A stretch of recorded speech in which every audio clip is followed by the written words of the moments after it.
Hello friends, एक बार फिर से बहुत बहुत स्वागत है आप सभी का हमारे इस चैनल मेजर टारगेट पे। तो फ्रेंड्स, आज हम लोग लेके आए क्लास 10 विज्ञान का दूसरा चैप्टर मानव नेत्र तथा रंग बिरंगा संसार में वीवीआई ऑब्जेक्टिव क्वेश्चंस को देखने वाले हैं, जो आपके मैट्रिक बोर्ड परीक्षा 2021 के लिए काफ़ी इंपॉर्टेंट है। अगर आप 2021 में मैट्रिक की बोर्ड परीक्षा देने वाले हैं तो यह वीडियो आपके एग्जाम्स के लिए काफ़ी इंपॉर्टेंट है। और मानव नेत्र तथा रंग बिरंगा संसार में जितने भी प्रश्न पूछे जाते हैं और इस जितने भी प्रश्न हम लोग सेलेक्ट किए हैं, इससे बाहर आपका एक भी प्रश्न आपके एग्जाम्स में नहीं आ सकता है। तो वीडियो आपके लिए काफ़ी इंपॉर्टेंट है, इसलिए वीडियो को आप शुरू से लेकर अंत तक ज़रूर देखना। अगर आप उससे पहले हमारे चैनल पर नए हैं तो चैनल को सब्सक्राइब करके बेल आइकन को प्रेस ज़रूर करना। तो चलिए जल्दी से वीडियो को लाइक कर दीजिए। तो आइए देखते हैं पहला प्रश्न को। देखिए, पहला प्रश्न मोस्ट इंपॉर्टेंट है। देखिए यहाँ पे कि मानव नेत्र के किस भाग पर किसी वस्तु का प्रतिबिंब बनाते हैं। तो देखिए, मानव नेत्र जिस भाग पर किसी वस्तु का प्रतिबिंब बनाते हैं वह उसको कहते हैं रेटिना या फिर दृष्टिपटल। यानी कि ऑप्शन नंबर डी में इसका राइट आंसर हो जाएगा रेटिना या दृष्टिपटल। और आपको जानकारी के लिए बता देते हैं कि नेत्र गोलक की तीसरी तथा भीतरी सतह दृष्टिपटल होती है। यह अत्यंत कोमल झिल्ली के समान होती है। अब आइए अगला प्रश्न देखिए। अगला प्रश्न मोस्ट इंपॉर्टेंट है। देखिए, नेत्र में किसी वस्तु का प्रतिबिंब होता है, तो ये भी मोस्ट इंपॉर्टेंट है। तो देखिए, मानव नेत्र में जो प्रतिबिंब बनता है वो आपका वास्तविक उल्टा और छोटा प्रतिबिंब बनता है। यानी कि ऑप्शन नंबर सी इसका राइट आंसर हो जाएगा वास्तविक उल्टा और छोटा। अब आइए अगला प्रश्न देखिए। अगला प्रश्न बहुत इंपॉर्टेंट है। देखिए यहाँ पे कि जरा दूरदर्शिता से पीड़ित व्यक्ति का उपचार किस प्रकार के लेंस से किया जाता है। तो जरा दूरदर्शिता या इसे हम लोग कहते हैं जरा दृष्टि दोष से पीड़ित व्यक्ति का उपचार बाइफोकल लेंस से किया जाता है। और यह दृष्टि दोष जो होता है आमतौर पर बुढ़ापे में होता है, जब सिलेरी मांसपेशी कमजोर हो जाती है और अधिकांश व्यक्तियों के नेत्र का निकट बिंदु दूर हट जाता है। उनके अभिनेत्र लेंस की समंजन क्षमता घट जाती है, जिसके कारण व्यक्ति पास रखी वस्तु को स्पष्ट नहीं देख पाती है। तो इसका राइट आंसर हो जाएगा बाइफोकल या द्विफोक्सित लेंस, जिसको हम लोग कहते हैं। और एक बात ध्यान देनी चाहिए कि व्यक्ति को निकट दृष्टि और दीर्घ दृष्टि दोनों हो सकते हैं। इस स्थिति में जो है, जब बाइफोकल यानी कि जरा दूरदृष्टि दोष होता है तो इस स्थिति में व्यक्ति का आंख में निकट दृष्टि और दीर्घ दृष्टि दोनों हो सकती है। ऐसी स्थिति में हम क्या करेंगे कि बाइफोकल लेंस का चश्मा पहना जा सकता है, क्योंकि बाइफोकल लेंस में क्या होता है कि ऊपरी भाग अवतल होता है और निचली भाग उत्तल लेंस का बना होता है। तो इसका राइट आंसर हो जाएगा आपका बाइफोकल लेंस, या इसको हम लोग कहते हैं द्विफोक्सित लेंस। अब आइए अगला देखिए। अगला भी मोस्ट इंपॉर्टेंट है। देखिए यहाँ पे कि तारों के टिमटिमाने की व्याख्या किस सिद्धांत पर आधारित है। तो देखिए, तारों के टिमटिमाने की व्याख्या अपवर्तन के सिद्धांत पर आधारित है। यानी कि इसका option number A right answer हो जाएगा।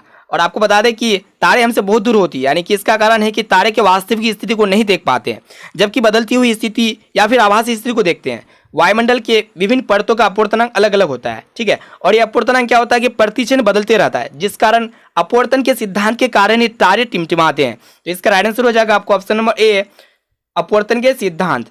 अब आइए अगला प्रश्न देखिए। अगला प्रश्न मोस्ट इंपॉर्टेंट है। यहाँ पे देखिए कि जो नेत्र निकट स्थित वस्तुओं को स्पष्ट नहीं देख पाता है उस नेत्र में होता है। तो देखिए, दूरदृष्टि दोष में निकट की वस्तुओं को स्पष्ट नहीं देख पाता है, परंतु दूर स्थित वस्तु को स्पष्ट देख पाते हैं। तो इसका बिल्कुल राइट आंसर हो जाएगा आपका ऑप्शन नंबर ए दूरदृष्टि दोष। अब आइए अगला प्रश्न देखिए। अगला प्रश्न मोस्ट इंपॉर्टेंट है। यहाँ पे देखिए कि श्वेत प्रकाश की किरण जब किसी प्रिज्म से होकर गुजरता है तब जो रंग यानी कि वर्ण सबसे अधिक विचलित होता है वह है। तो ये भी मोस्ट इंपॉर्टेंट है। देखिए, बैंगनी रंग का विचलन सबसे अधिक होता है, तो इसका राइट आंसर हो जाएगा आपका बैंगनी। और आपको बता दें कि लाल रंग का जो विचलन होता है ना, सबसे कम होता है। तो यहाँ पे सबसे अधिक पूछा गया है, तो इसलिए इसका राइट आंसर हो जाएगा बैंगनी। और विचलन मतलब होता है झुकना, यानी कि झुकाव। अब आइए अगला प्रश्न देखिए। अगला प्रश्न मोस्ट इंपॉर्टेंट है। देखिए कि अपने लेंस की फोकस दूरी को बदल कर दूर या निकट की वस्तु को साफ साफ देख सकने के आँख के गुण को कहते हैं समंजन क्षमता। और आपको बता दें कि समंजन क्षमता जो होता है हमारी आंख में विशिष्ट गुण पाई जाती है। इसकी सहायता से हम हमारा नेत्र एक साथ विभिन्न दूरियों पर रखी वस्तुओं को प्रतिबिंब रेटिना पर बनाते हैं। तो इसका राइट आंसर हो जाएगा आपका ऑप्शन नंबर बी समंजन क्षमता। अब आइए अगला प्रश्न देखिए। 8वां नंबर प्रश्न को नेत्र लेंस की फोकस दूरी अधिक हो जाने से कौन सा दृष्टि दोष होता है, तो ये भी मोस्ट इंपॉर्टेंट है। तो देखिए, जब नेत्र लेंस की फोकस दूरी अधिक हो जाएगा तो दूरदृष्टि दोष होगा, और दूरदृष्टि दोष कई कारण से हो सकता है। जब नेत्र गोलक छोटा हो जाता है तो नेत्र लेंस और रेटिना के बीच की दूरी घट जाता है, और दूसरा कारण ये हो सकता है कि जब नेत्र लेंस पतला हो जाता है तो नेत्र लेंस की फोकस दूरी बढ़ जाता है। तो यहाँ पे क्या है कि फोकस दूरी जब अधिक होगा तो दूरदृष्टि दोष होगा, जो कि ऑप्शन नंबर बी में है, दूरदृष्टि दोष। इसलिए इसका राइट आंसर हो जाएगा ऑप्शन नंबर बी, दूरदृष्टि दोष। और आपको बता दें कि जब नेत्र लेंस की फोकस दूरी कम हो जाता है यानी कि घट जाता है तो उसमें निकट दृष्टि दोष होगा। तो इस तरह भी प्रश्न आपके एग्जाम से पूछे जा सकते हैं। तो यहाँ पे अधिक बोला है फोकस दूरी, तो इसका राइट आंसर हो जाएगा आपका ऑप्शन नंबर बी, दूरदृष्टि दोष। अब आइए अगला प्रश्न देखिए। अगला प्रश्न यहाँ पे है कि एक स्वस्थ मानव नेत्र के लिए निकट तथा दूर बिंदु क्रमशः होते हैं। तो देखिए, निकट बिंदु होता है आपका 25 सेंटीमीटर और दूर बिंदु होता है आपका अनंत। तो यहाँ पे देखिए ऑप्शन नंबर डी में है 25 सेंटीमीटर एवं अनंत, जो कि ऑप्शन नंबर डी इसका राइट आंसर हो जाएगा। अब आइए अगला प्रश्न देखिए। देखिए कि नेत्र की समंजन क्षमता कम हो जाने से उत्पन्न होता है। तो देखिए ऑप्शन ए में आपका दिया हुआ है निकट दृष्टि दोष, बी में है दूरदृष्टि दोष, और सी में है जरा दृष्टि दोष, डी में है वर्णदता। तो नेत्र की समंजन क्षमता कम हो जाती है, घट जाती है, तो जरा दृष्टि दोष होता है नेत्र में, जो कि ऑप्शन नंबर सी इसका राइट आंसर हो जाएगा। अब आइए अगला प्रश्न देखिए। चंद्रमा पर खड़े अंतरिक्ष यात्री को आकाश प्रतीत होता है। तो चंद्रमा पे खड़े अंतरिक्ष यात्री को आकाश दिखता है तो पृथ्वी के यानी कि धरती के जैसा ही दिखता है, अर्थात कहा जाए तो काला ही दिखता है। लेकिन जब हम धरती से आकाश को देखते हैं तो नीला दिखता है। ऐसा इसलिए होता है कि चंद्रमा पर वहाँ पे वायुमंडल नहीं है। जब वायुमंडल नहीं है तो वहाँ पे धूलकण नहीं है। जब धूलकण नहीं होगा तो वहाँ पे कोई प्रकाश का प्रकीर्णन नहीं होगा, जिसके कारण से क्या दिखता है, काला दिखता है, जो कि ऑप्शन नंबर डी में है काला। अब आइए अगला प्रश्न देखिए। अगला प्रश्न मोस्ट इंपॉर्टेंट है। देखिए, सफेद रंग कितने रंगों के मेल से बना है। तो सफेद रंग 7 रंगों के मेल से बना होता है, जिसमें बैगनी, जामुनी, नीला, हरा, पीला, नारंगी तथा लाल होता है, जो कि ऑप्शन नंबर डी में इसका 7 दिया हुआ, बिल्कुल राइट आंसर हो जाएगा ऑप्शन नंबर डी 7। अब आइए अगला प्रश्न देखिए। यहाँ पे देखिए कि विभिन्न दूरियों पर रखी वस्तुओं के प्रतिबिंब को फोकस करने के लिए आँख के लेंस की फोकस दूरी परिवर्तित होती है। तो सिलेरी पेशियों द्वारा होती है। जब विभिन्न दूरियों पर वस्तुओं के प्रतिबिंब को फोकस करने के लिए आँख के लेंस की फोकस दूरी क्या होती है, चेंजिंग करता है सिलेरी पेशियों द्वारा, जो कि ऑप्शन नंबर सी इसका राइट आंसर हो जाएगा, सिलेरी पेशियों द्वारा।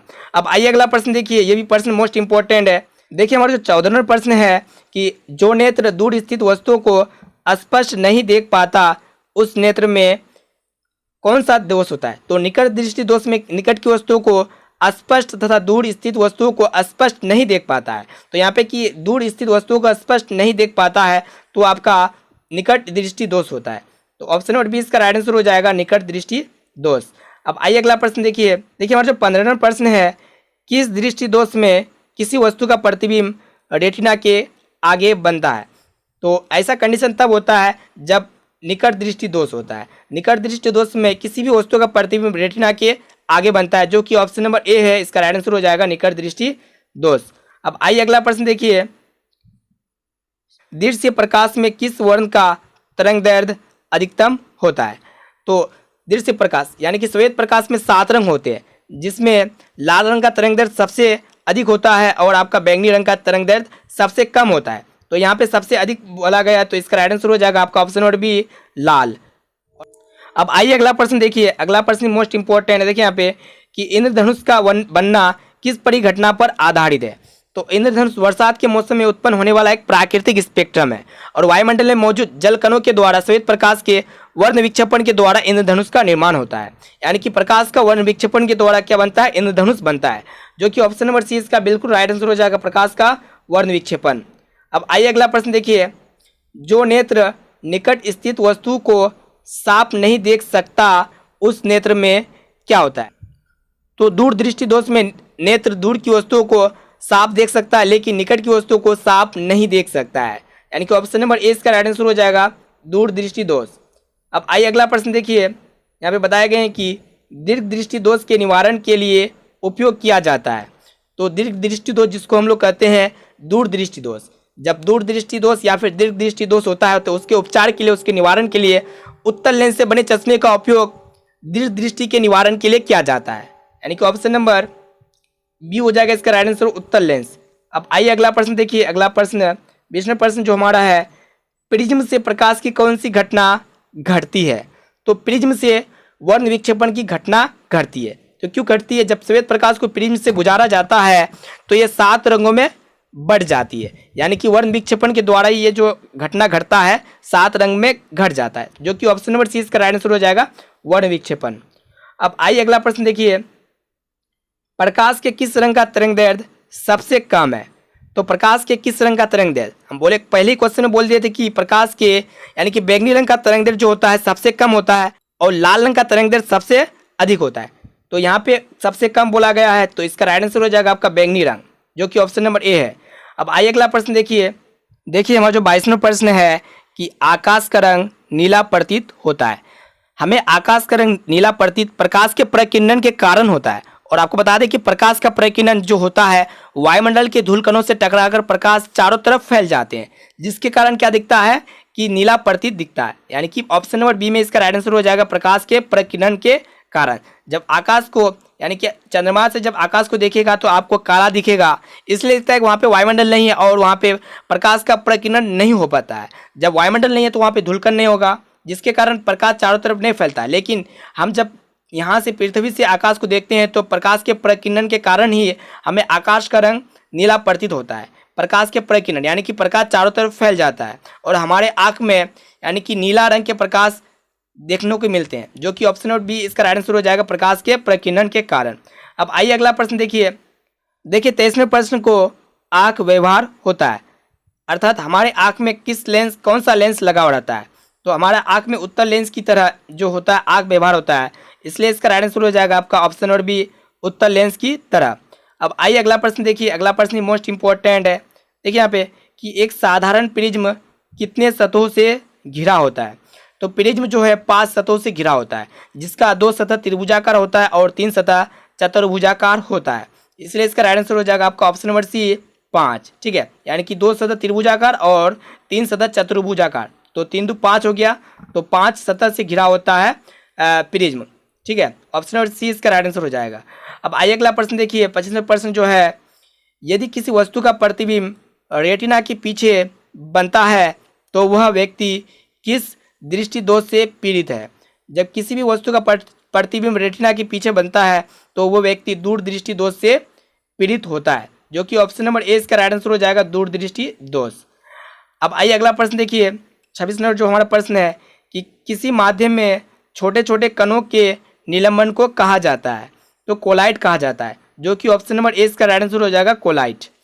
अब आइए अगला प्रश्न देखिए, अगला देखिए 27वें प्रश्न को नेत्र गोलक का व्यास लगभग होता है। नेत्र गोलक की आकृति गोलाकार होती है तथा इसका व्यास जो होता है 2.3 सेंटीमीटर होता है, जो कि ऑप्शन नंबर ए में है, इसलिए इसका राइट आंसर हो जाएगा ऑप्शन नंबर ए, 2.3 सेंटीमीटर। अब आइए 28वें प्रश्न को देखिए कि विद्युत सिग्नल कौन उत्पन्न करता है? देखिए ऑप्शन ए में आपका दिया हुआ है परितारिका, ऑप्शन बी में है प्रकाश सुग्राही, सी में पुतली और डी में इनमें सभी। विद्युत सिग्नल प्रकाश सुग्राही उत्पन्न करता है, तो इसका राइट आंसर हो जाएगा आपका ऑप्शन नंबर बी, प्रकाश सुग्राही। अब आइए अगला प्रश्न देखिए, यहाँ पे देखिए कि सिग्नलों की व्याख्या कहाँ पे होती है? तो देखिए ऑप्शन ए में आपका मस्तिष्क में, ऑप्शन बी में है पुतली में, सी में है रेटिना में, डी में कॉर्निया में। तो सिग्नलों की व्याख्या हम लोग का जो होता है मस्तिष्क में होता है, यानी कि ऑप्शन नंबर ए इसका राइट आंसर हो जाएगा, जिसे ब्रेन कहते हैं। अब आइए अगला प्रश्न देखिए, आइए देखिए 30वें प्रश्न को किसी कोलाइड विलयन में निलंबित कणों से प्रकाश के प्रकिरण को कहा जाता है? तो टिंडल प्रभाव कहा जाता है, तो इसका राइट आंसर हो जाएगा आपका ऑप्शन नंबर सी, टिंडल प्रभाव। अब आइए अगला प्रश्न देखिए, सामान्य मानव नेत्र के दूरबिंदु होते हैं, तो सामान्य मानव नेत्र के दूरबिंदु क्या होते हैं? अनंत होते हैं, और निकट बिंदु आपका 25 सेंटीमीटर होता है, इसका राइट आंसर हो जाएगा आपका ऑप्शन नंबर डी, अनंत पर होता है। अब आइए 32वें प्रश्न को देखिए हमारा जो 32वां प्रश्न है, निकट दृष्टि दोष वाले व्यक्ति के चश्मे में होता है।